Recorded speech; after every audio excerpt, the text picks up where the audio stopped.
بسم اللہ الرحمن الرحیم۔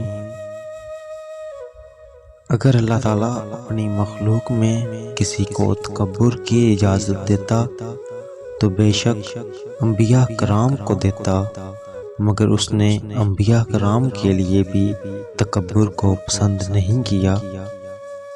جس بندے میں درج ذیل 4 خصوصیات ہوں گی وہ قابل تعریف ہے۔ نمبر 1، ہمسایوں کے حقوق کی حفاظت کرنے والا۔ نمبر 2، وفائے عہد کرنے والا۔ نمبر 3، غرور و تکبر سے بچنے والا۔ اور نمبر 4، نیکی اور بھلائی کے کام کرنے والا۔ اللہ تعالیٰ 3 لوگوں سے کبھی خوش نہیں ہوتا۔ نمبر 1، متکبر فقیر۔ نمبر 2، بوڑھا زانی۔ نمبر 3، بدکار عالم۔ تکبر سے انسان کے مرتبے میں کمی واقع ہوتی ہے۔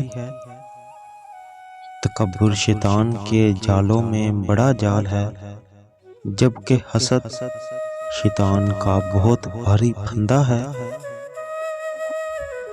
غرور نعمتوں کی ترقی کو روکتا ہے۔ دنیا پر مغرور ہونا کم عقلی کی دلیل ہے۔ اے مومن، فکر چھوڑ دے اور تکبر سے کنارہ کشی اختیار کر لے۔ متکبر کبھی بھی علم حاصل نہیں کر سکتا۔ مزدوری محنت کرنے سے ملتی ہے، جبکہ غرور کا انجام ہلاکت ہے۔